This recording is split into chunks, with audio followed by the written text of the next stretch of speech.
consequence of failing to understand this mystery. And that the consequence, the judgment, is itself inherent in that failure.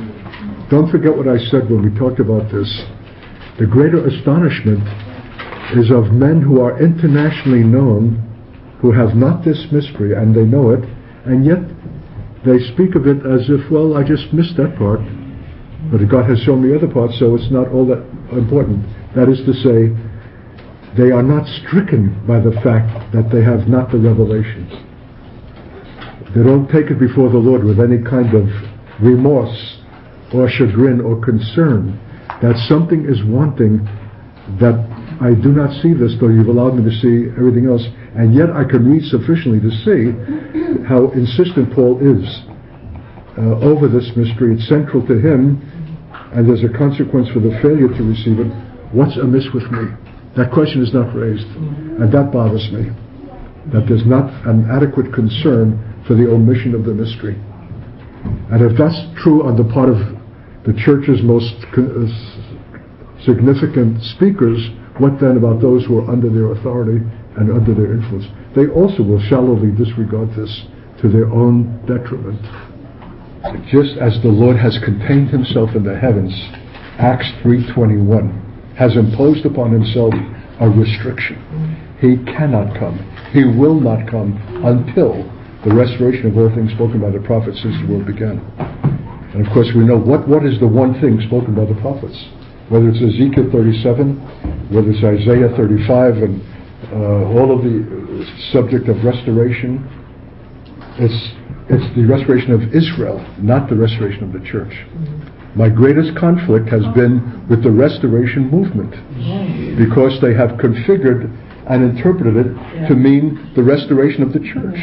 That's not at all what the prophets had in mind. They had only one object, the restoration of Israel. How is it then that these so-called apostolic movements have substituted the church for Israel? It's a fatal mistake. It's because, I think, of a deep-seated anti-Semitism, a disregard for the Jew, and unwillingness to acknowledge or to concede that God yet has a destiny, a great destiny, and they suffer a conceit by which they have elevated themselves in that place and think of themselves as being the foremost concern of God, and that the whole issue is the restoration of the church. Here's the very thing about which Paul warned. If you're ignorant of this mystery of Israel and the church, you'll suffer a conceit. There'll be a swelling up, an inflation out of proportion that God does not intend. You'll think that you are the Israel. You'll think that God's finished with them. You'll think that not only are you the agency through which the kingdom comes, you in fact are the agency. You are the kingdom. So all of these things are deform the church. It may be entertaining, it may be exciting, they may think that they're scintillating, they're really on the cutting edge because the kingdom, but the fact of the matter is that they are aberrant and out of order and out of the place of God's intention, and actually in that era are defeating the very thing that they hope to obtain. Because if the church is going to come to a true apostolicity, it will come to it only in relationship to the way in which God intended it should relate to Israel. As we saw before, the issue of Israel touches every aspect of the faith.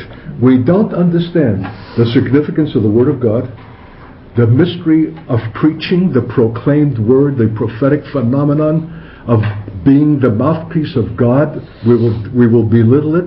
It will take on a lesser significance. It will become an entertainment. We'll be calling men oracles of the hour who are not. And if we miss that there, then where's our foundation? If we have a false foundation, what can be erected upon it? Some slipshod, slapdash thing that will fall when the first press of last days urgency comes. So we're talking about very critical things. Just as Jesus limits himself by waiting for something with regard to Israel's restoration, of which all the prophets have spoken since the beginning of the world, so also does he restrict himself, waiting for something else, a fullness. He will be the deliverer that comes out of Zion, but it waits upon something not from Israel, but outside Israel, namely the fullness of the Gentiles to become in. And God leaves us in the lurch with a Paul who does not explain himself. And that's for good reason. And I prefer to leave these great statements undefined and leave it to us in the context of our last days reality to understand what God is wanting in terms of fullness. And yesterday, and what God was doing with us in our nature, in freedom to be fully expressive of our humanity in our emotions, is no little part of that fullness. Otherwise we'd be stunted and a diminished humanity which contradicts the very word fullness. So yesterday was important to the fulfillment of the mystery of Israel. However precious in itself, it needs to be seen in that context. What else can you think, and have you, in your discussion, have you considered constitutes fullness? For what is God waiting? How shall we seek it and obtain it if we can't define it or anticipate it? The fullness of the stature of Jesus Christ. As we say in Yiddish, Mamma Mia. What a definition. That fullness? My God, you're asking the impossible. You're asking the ultimate. You're giving us a definition that we're afraid even to consider. It is so. He is the ultimate statement of what the Son of Man, the Son of God, is. In that stature, in that maturity, in that impeccable righteousness, in that single-eyed devotion to the Father, that's what you're wanting in the corporate life of the church? Yes. Yes, that's exactly what I'm wanting. He's the template. He's the pattern son. That's exactly what I'm wanting. But my God, how shall we attain this? The function of the church is a people for His name from among all nations. But that will constitute a fullness. But the issue of the church, of the nations per se as nations, is restored Israel's baby. They are the priests unto the nations. But a people for His name from the nations is the church's task. So because if the church misses this, here's again another piece of conceit. The world is our purpose, our object. Well, you're taking on more than God intends. He's only wanting a people for His name from the nations, not the nations per se. You're taking Israel's prerogative to yourself, and therefore you're distorting your own understanding both of your task and your identity as the church. And Israel is the first of not only restored but resurrected nations. And in fact, let's underline this. The issue of Israel is the issue of the nations. And we hope to amplify that in our discussion. Israel is to be as Jesus is the template for us, the pattern son, a restored Israel in the fullness of God's intention for it as a Davidic nation is a template for the nations. Israel is for the nations.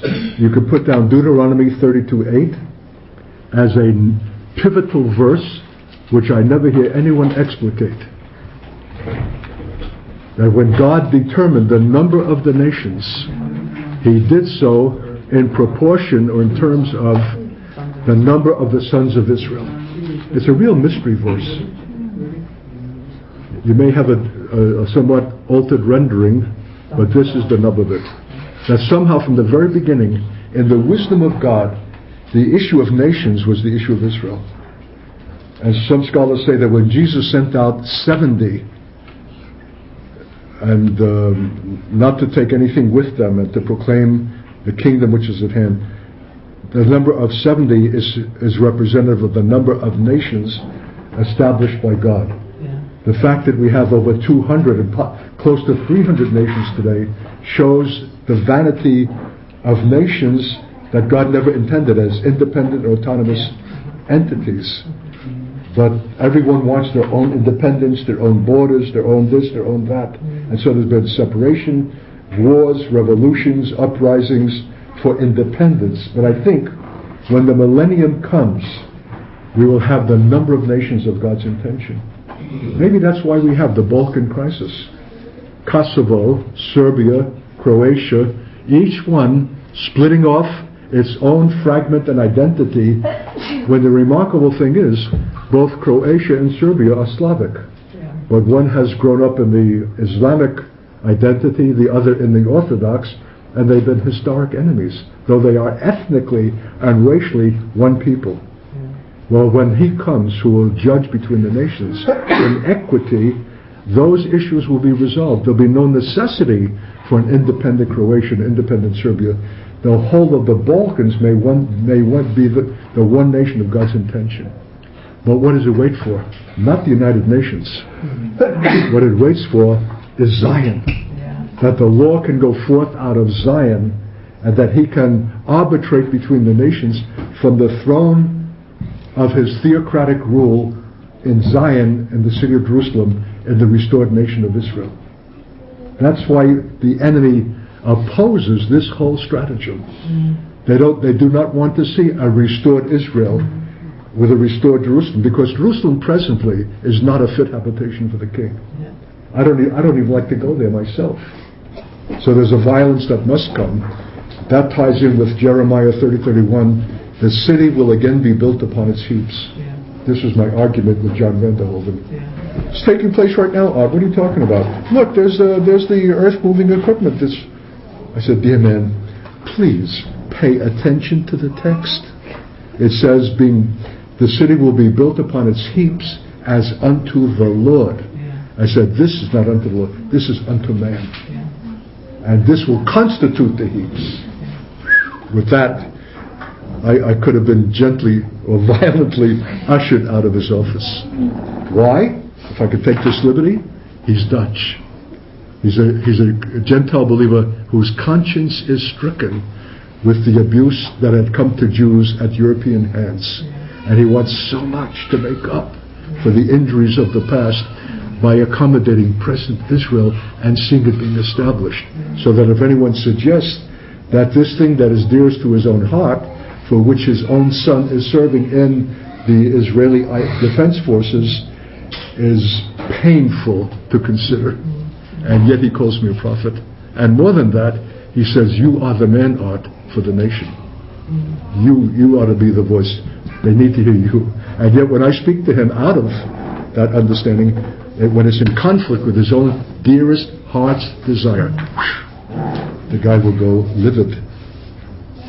That's why I say, you cannot come to the prophetic text with an already formed position that you have established that serves your purpose and your desire.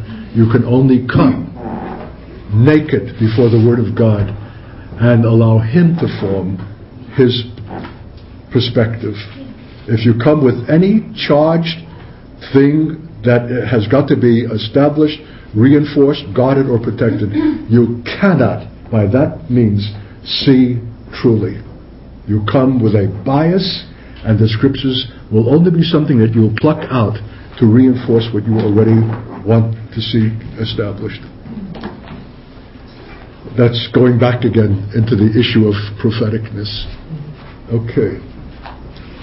Anything more about fullness? It's such a precious word. God waits for it, and He'll be able to recognize it. How will He recognize it? He'll see the character of His Son formed in the corporate body. Unmistakably. Why is He a deity who insists upon fullness? Isn't 2/3 full enough? Isn't more or less enough? Why is He insistent upon a fullness, a completion, and that we should not fall short of it? Because our nature is get by, approximate, come close. But His nature is fullness. And what's the standard of that fullness? His own Son. Surely we would have been satisfied with a much lesser standard that would be less demanding and less requiring, because this standard cannot be fulfilled religiously out of any ability in ourselves or well-meaning intention. This standard requires God to fill. And so that's why he has established it. It's the same reason why they are the enemies of the gospel for your sake.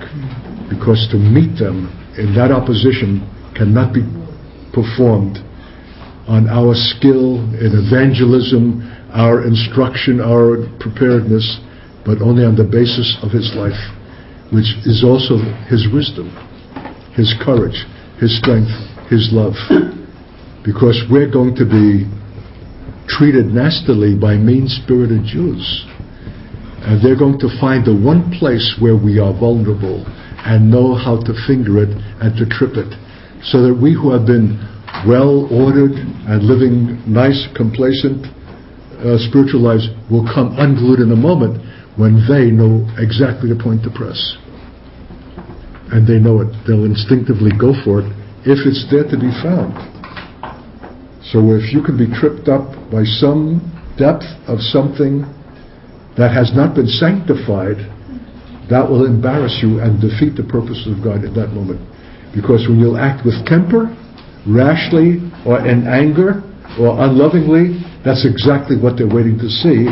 So they are absolved from the obligation of your message to them. Because after all then, it's just your religious preference, and you're no different than any man anywhere.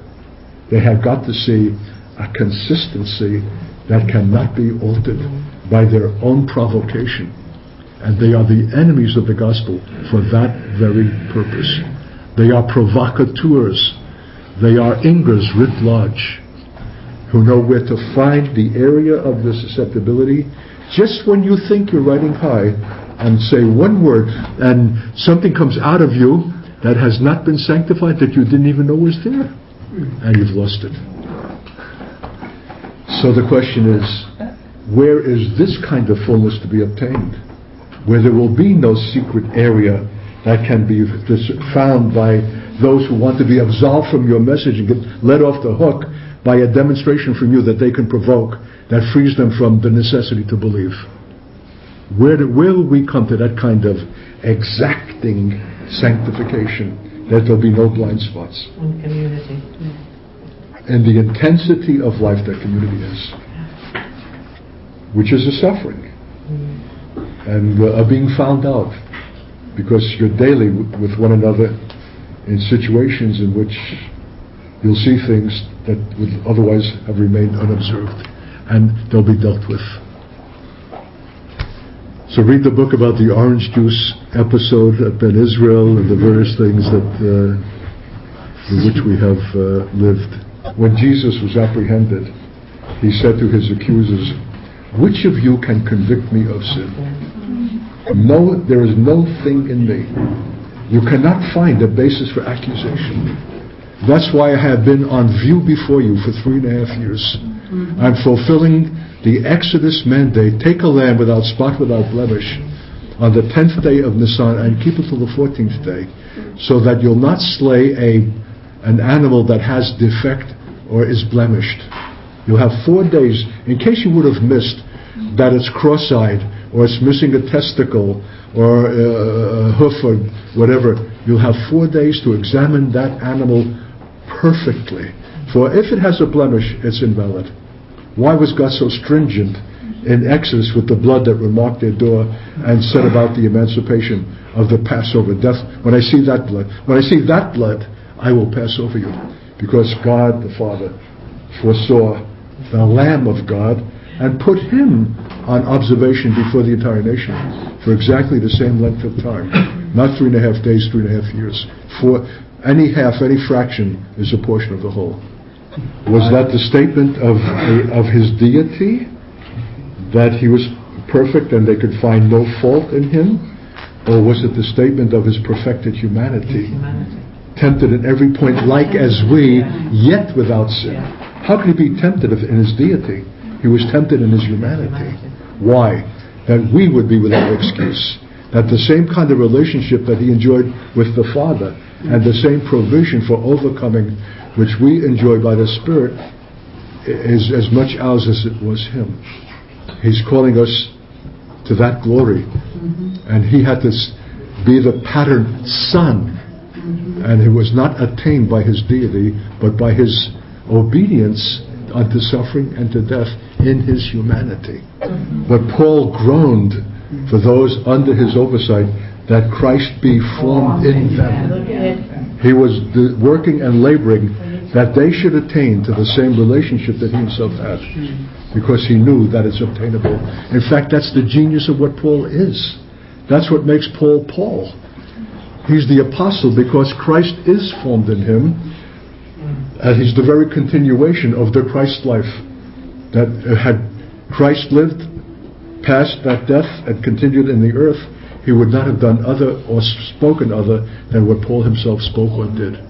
That's what an apostle is, and it requires the life. Have we the faith to believe for that? Or are we going to allow ourselves to be seduced away by humanistic, well-meaning, well, you're only human. I had to hear that every day at the Lutheran seminary. Well, you're only human. God knows you're a sinner being saved by grace. They do not desire, they do not believe for, and they will not attain. They will only be impressive leaflets in their own religious humanity, but they will not come into the life.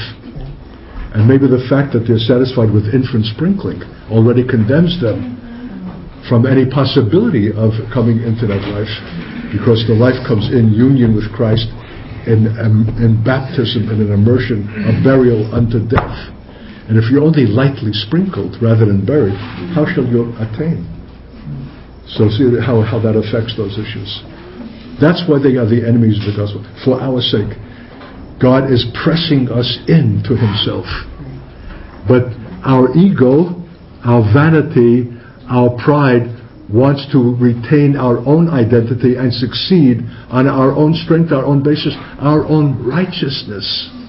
And that's why men will kill anything that threatens the prospect of attaining their own righteousness and living on the basis of their own virtue.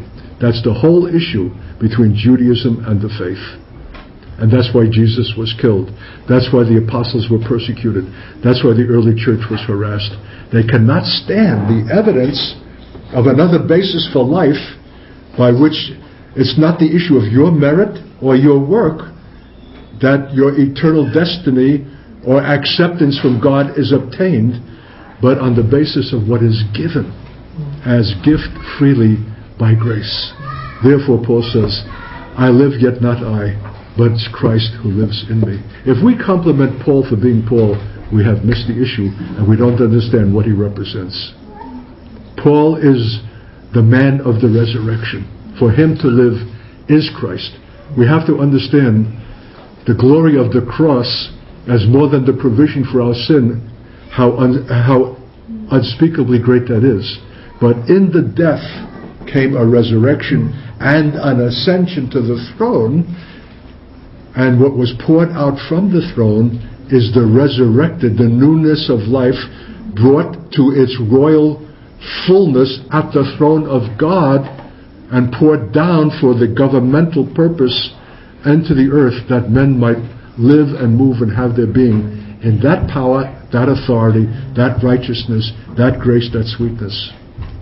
I'm continually asking the Lord for the expression of the sweetness of his life, because that's not one of my natural attributes. I need that sweetness as much as I need his wisdom and his utterance, his understanding, his compassion, his devotion to the glory of the Father.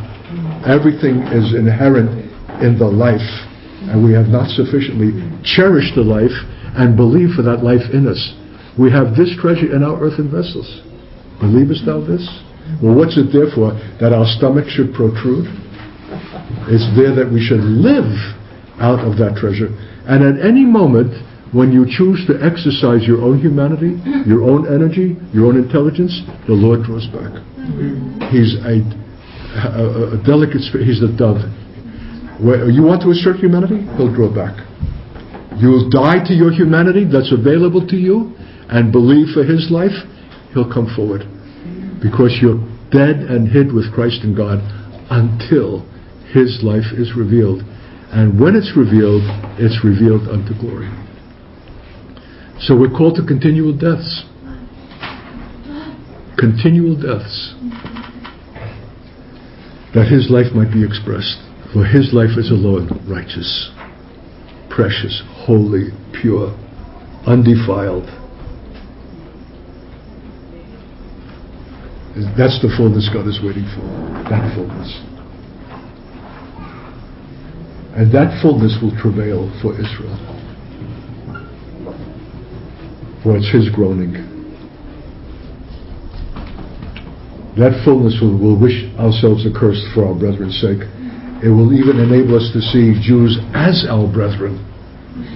Because in Matthew 25, those that are consigned to the fire reserved for the devil, for his and his angels as an eternal judgment, is for those who did not recognize in the last days Jewish plight the least of these his brethren.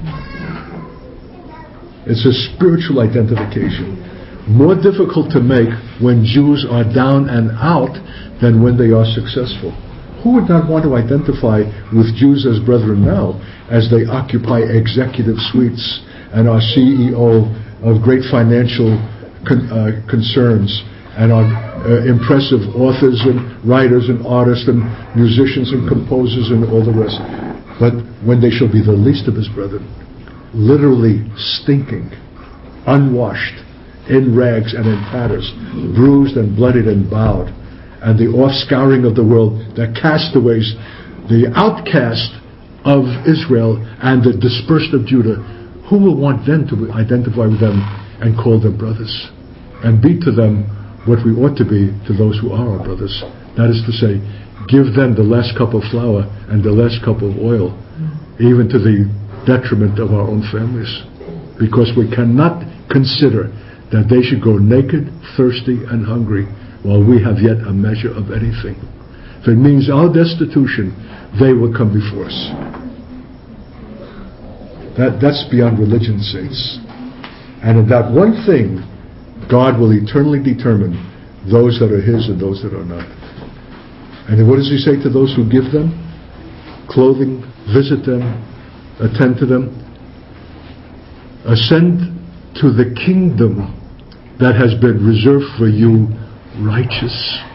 They're called righteous. Not because they have found it in that moment, but because they are it in all moments. Because they live in his life, which alone is righteous.